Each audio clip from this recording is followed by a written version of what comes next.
अहिले धादिङ छत्र देउराली सिरामचौर भन्ने ठाउँमा आइपुगेका छौँ। अब हामी सिरामचौर उकालो लाग्दैछौँ होइन। बाटो अलि खतरा खुतु छ। तपाईँलाई बाटो देखाऊँ भने ठाउँको नाम चाहिँ भनिदिन सक्छु, बाटो त अब कसरी देखाउनु।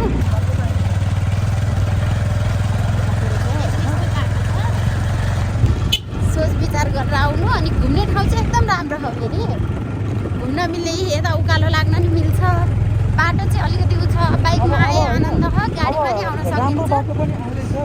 अनि बिस्तारै पिचिङ हुँदैछ। भ्यूहरू यस्तो छ। अनि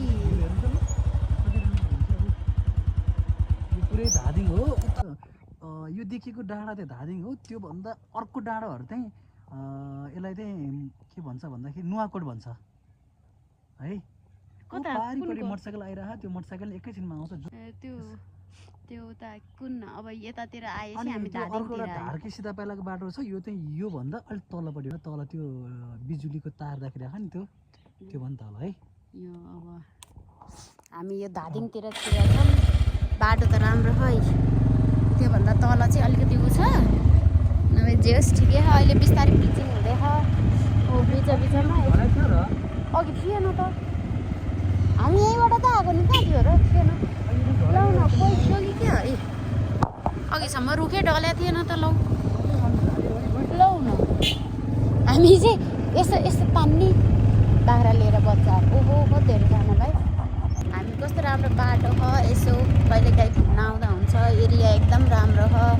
योभन्दा अगाडिको भिडियो पोखराको बनाएको थिएँ मैले, धेरै टाइम भएको थियो नहालेको भिडियो पनि। अब दोस्रो भिडियो हाल्दैछौँ, के गर्नु समय नभएर गयो। ल गाइज अघि जाँदाखेरि चाहिँ राम्रै देखिरहेको थियो, अहिले अनुहारै कस्तो देखेछ भाइ। गर्मीले गर्दा अघि ब्याडमिन्टन खेलेको थिएँ नि त। गाइज राम्रो ठाउँ छ, यस्तो झरनाहरू हेर्न मिल्छ, यस्तो राम्रो खोला छ।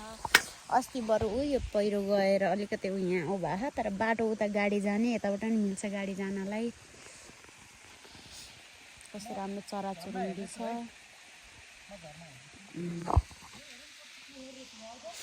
तपाईँहरू पनि यसको लोकेसन भन्नु पर्दाखेरि कलङ्कीबाट ठ्याक्कै कता थानकोटतिरको बाटो लाग्ने, पहिला ढुङ्गे अड्डा, त्यसपछि नैकाप, त्यसपछि सतुङ्गल, त्यसपछि बुर्जुधारा, चेकपोस्ट, थानकोट, बाह्रभन्ज्याङ, नागढुङ्गा हुँदै अनि अलिकति अगाडि आयो भने चिसापानी आउँछ।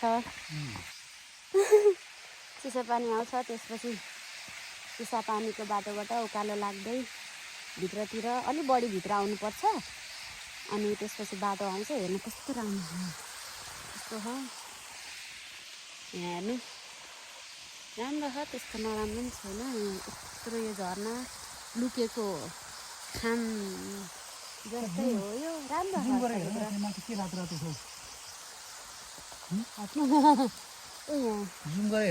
यो माथि उकालो लागेर यताबाट जान नि मिल्छ।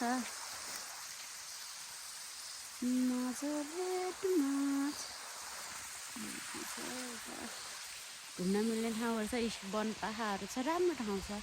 यस्तो धेरै सुनसान पनि छैन, रमाइलो गर्ने ठाउँ छ। धेरैजना त आइसक्या पनि होला नि, के भन्नु न। हामी त ऊ त्यहाँ माथि चढेर पनि झरिसकेका छौँ। आउनुहोस् घुम्नुहोस् हाम्रो गाउँतिर, हामीसँग भेटेर जाँदा नि हुन्छ। यसो कोही चिने छैन, बाटो देखाएको छैन भने हामी चाहिँ ठ्याक्कै चिसापानी छिर्ने बित्तिकै घर छ। Okay guys stay tune. यो के अरे चिसापानीबाट छिरिसकेपछि प्राय विदेशी मान्छेहरू पनि हाइकिङ आइरहेको हुन्छन्। अनि आज पनि शनिबार धेरै जसो साइक्लिङ गर्नु हो के गर्नु छ भने बेस्ट ठाउँ हो चिसापानीबाट। हाम्रो चिसापानी हुँदै भित्रको अलि भित्रै जानुपर्छ, 15-10 मिनट जति चाहिँ नन स्टप बाइक चलाएर हिँड्यो भने चाहिँ सिरामचौर भन्ने आउँछ। सिरामचौरबाट दुईवटा बाटो आउँछ, एउटा माथि उकालो लाग्ने, एउटा ओह्रालो लाग्ने। माथि उकालो लागेपछि हाम्रो सीता पाइला निस्किने र रामकोट हुँदै सीता पाइला निस्किने बाटो पाइला। अनि अर्को भनेको हाम्रो यो चाहिँ धादिङ बेसी पनि भयो। चिसापानी चाहिँ काठमाडौँमै पर्छ, त्योभन्दा अलिकति कटेसी धादिङ बेसी आयो। घुम्ने ठाउँ एकदम राम्रो छ, तपाईँहरू पनि आउनु। हाइकिङ साइक्लिङ गर्नलाई एकदम राम्रो हो। यहाँबाट हाम्रो अलिकति सर्टकट पनि छ, इन्द्रथानहरू जान मिल्ने। अब हामी त आफ्नै गाउँ ठाउँ भएको मान्छे त्यस्तो अनौठो लाग्दैन, बट एउटा कसैलाई कतै आइडिया भयो हुन्थ्यो हाइकिङ घुम्न जान मिल्ने भन्ने ठाउँ चाहिएको छ भने यहाँ आउँदा हुन्छ। यो ठाउँ पनि अलिकति राम्रै छ घुम्नलाई, हाइकिङ साइक्लिङको लागि। ओके, अर्को भिडियो कहिलेसम्म आउने त्यो बनाइहाल्यो। हेर्नु कस्तो राम्रो छ। त्यस्तो धेरै सुनसान पनि छैन। अब अलिकति अगाडिको एउटा गाउँ आउँछ, अहिले भर्खर एउटा गाउँ कट्यो। अलिकति मतलब 2 मिनटको टाढामा चाहिँ खोला आउने, झर्ना आउने, गाउँ आउने भइरहेको हुन्छ। त्यसैले त्यस्तो डराउनु पर्ने ठाउँ पनि छैन, यो चाहिँ एकदम लोकल एरिया। यसपछि यो कटेपछि चाहिँ चन्द्रगिरीबाट जाने हो, बाटो त आउँछ। कोही मान्छे चाहिँ धेरै मोड देखेपछि झुकिन्छन् क्या। बाटो चाहिँ फेरि सिधा छ, त्यस्तो ऊ पनि छैन। हामी चाहिँ उल्टा भिडियो बनायौँ के, जाँदाखेरि बनाउनु पर्ने, आउँदाखेरि बनाइदिएछौँ। बुझ्ने मान्छेहरू हुन्छ है। हाम्रा जङ्गली जनावरहरू पनि भेटिन्छ। Not so safe place.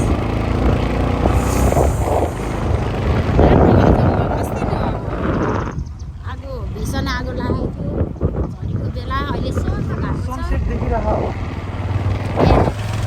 बिहान उठेर आयो भने इन्द्रचोकमा हाम्रो त दिन्छ, बेलुकातिर मिलाएर आयो भने झुकेको दिन।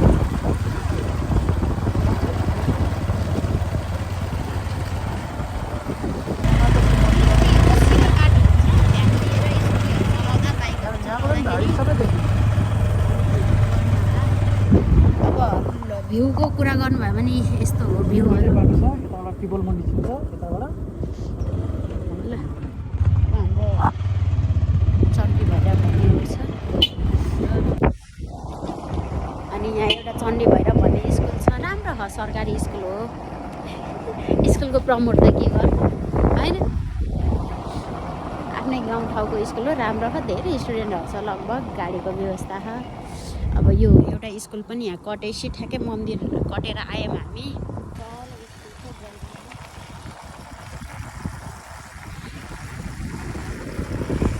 झुकिँदैन बाटो, स्ट्रेट बाटो छ।